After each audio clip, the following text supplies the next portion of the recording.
안녕하세요. 오늘부터 한 주간의 디지털 자산 시장의 핫 이슈를 돌아보는 업투 위클리를 맡은 해리슨 그리고 헥터입니다. 앞으로 저희는 디지털 자산 시장의 핫한 주간 이슈를 모아서 여러분에게 신속하고 정확하게 전달드릴 예정인데요. 금주의 핫해 이슈는 뭐였나요, 해리슨?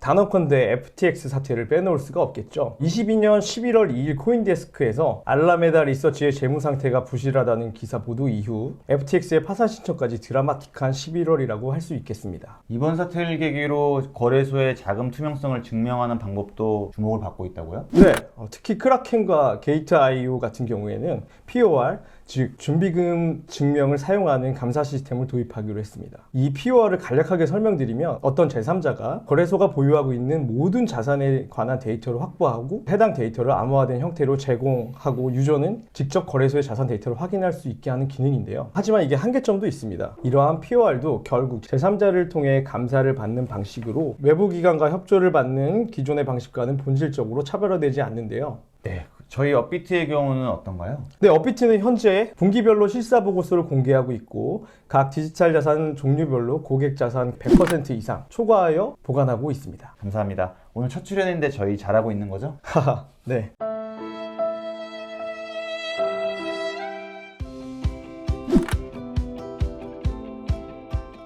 처음에 언급드린 FTX 사태의 경우 업비트 투자자보고센터의 디지털 자산 교육 탭의 조사 연구 탭에서 FTX 유동성 위기 정리 보고서에 대한 자세한 내용을 찾아보실 수 있으니까요. 많은 관심 부탁드리겠습니다. 네, 그러면 본격적으로 시작해 볼까요? 시장 전반을 파악할 수 있는 지표부터 볼게요. 두나무 디지털 자산 공포 탐욕 지수부터 한번 살펴보겠습니다. 두나무 디지털 자산 공포 탐욕 지수는 업비트 거래소의 디지털 자산 가격과 거래량 지표를 가공하여 제작하였습니다. 이러한 지수의 목적은 디지털 자산 시장의 심리 상황 파악과 효율적인 가격 식별에 있다고 할 수 있겠는데요. 조금 더 부가적인 설명해 주실 수 있을까요? 네, 조금 더 설명을 붙이자면 시장의 탐욕은 시장 참여자들의 매수에 대한 관심이 증가한 상태를 의미합니다. 이러한 특성을 반영해 변동성과 거래량을 동반한 가격 상승을 탐욕, 그리고 변동성과 거래량을 동반한 가격 하락을 공포라고 정의하고 있습니다. 디지털 자산 시장을 이해하는 하나의 지표로서 이러한 지수를 살펴보는 것도 유의미한 작업이라고 할 수 있겠네요. 이번 주 공포 탐욕 지수가 34.13포인트라는 게 어떤 의미죠? 네, 34.13포인트라는 것은 시장 참여자들이 디지털 자산 시장에 대한 공포를 느끼고 있다는 것을 의미하는데요. 지난 3개월 정도 데이터를 보면 일주일 전부터 공포로 돌아섰는데요. 아무래도 FTX 여파가 크다고 볼 수 있습니다. 그 밖에도 디지털 자산 시장의 흐름을 살펴볼 수 있는 여러 지표가 있죠? 네, 그럼 디지털 자산 시장 전체의 흐름을 한눈에 볼 수 있는 UBCI도 한번 살펴볼까요? 네, UBCI는 업비트 원화마켓에 거래 지원된 모든 디지털 자산을 대상으로 산출하는데요. 이런 인덱스는 제도권 주식시장에서 오랫동안 검증된 도구이죠. 시장이 고도화될수록 투자자분들에게 기준이 될 수 있는 인덱스는 반드시 필요하다고 할 수 있습니다. UBMI 지수를 보면 최근 디지털 자산 시장은 역시나 FTX 사태 이후 전체적으로 약화되고 있는 추세입니다. 네, 이외에도 테마 인덱스,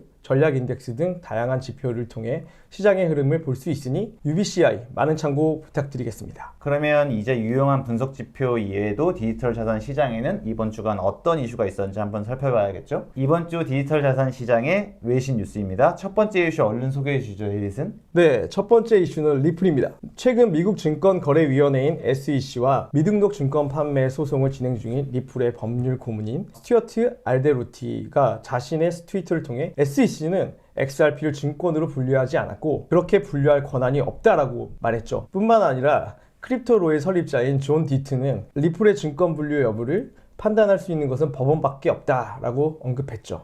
와, 소송이 끝나기도 전에 상당히 센 발언이라고 볼 수 있겠는데 승리를 확신하는 건가요? 아직 소송의 결과를 판단하기엔 이르지만 최근 미국의 투자은행인 뱅크 오브 아메리카가 리플 소송이 끝난 이후 ODL 서비스를 위해 리플과 파트너 관계를 맺고 싶어 한다는 소식이 나왔습니다. ODL은 간단하게 설명드리면 리플을 브릿지 통화로 사용하는 국제 송금 서비스라고 할 수 있습니다. 근데 이게 또 재밌게도 리플 최고 경영자인 브래드 갈링하우스 입에서 나왔다고요? 네, 맞습니다. 사실 출처는 투자 플랫폼인 링크토 디지털 자산 이사인 닉 브라파토가 리플 CEO인 갈링하우스에게 들었다고 트위터에서 언급했는데요. 2022년 이제 한 달 정도밖에 남지 않은 상황인데요. 리플의 소송 결과가 어떻게 될지 정말 기대가 되네요.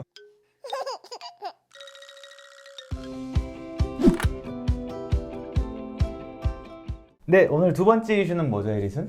네, 시작할 때 말씀드린 것 같이 FTX 사태를 빼놓을 수가 없겠죠. 계속해서 디지털 자산 시장에 여진이 일어나고 있는 상황인데요. 네, 맞습니다. 사실 FTX 하나의 문제가 아니라 보이저 디지털이나 제네시스 글로벌 캐피탈 같은 크립토 커런시 대출 회사들의 여파가 미치고 있는 거잖아요. 네, 제네시스 같은 경우에는 현재 구조조정 고문을 고용한 것으로 알려져 있는데요. 뉴욕타임즈에 따르면 모엘리스 앤 컴퍼니를 고용한 것으로 알려져 있고요. 이는 보이저 디지털이 고용한 곳과 같은 업체라고 합니다. 또한 제네시스는 트위터를 통해 대출 사업에서 고객 인출 중단에도 불구하고 현물과 파생상품 거래 및 커스터디 사업은 완전히 운영되고 있다라고 거듭 강조하기도 했는데요. 네, 저도 이 트윗을 봤는데 이게 10시 8분 정도 되잖아요. 바로 1시간 정도 이후에 그레이스케일에서도 흥미로운 트윗을 올렸더라고요. 최근 일련의 사태에도 불구하고 그레이스케일 디지털 자산 제품의 기초자산의 안정과 보안은 영향을 받지 않는다고요. 네, 아무래도 디지털 자산 시장 전반에 대한 우려 섞인 시선에 대해 투자자들에게 신뢰를 주려는 시도로 볼 수 있겠네요. 이러한 와중에 아크인베스트의 캐시 우드는 GBTC 17만 6,945주를 매수하여 여전히 비트코인에 대한 믿음을 보여주고 있습니다. 15일부터 일주일 동안 매수한 GBTC는 총 27만 3,327주에 달한다고 하네요. 이로써 아크인베스트가 보유한 GBTC는 총 635만 7천주, 약 5,300만 달러로 늘어났습니다. 네, 흥미로운 소식 감사합니다. 오늘의 업투 위클리는 여기까지입니다. 다음 주에도 디지털 자산 시장에 재미있는 이슈를 가지고 찾아뵙도록 하겠습니다. 구독, 좋아요 부탁드리겠습니다. 감사합니다. 감사합니다.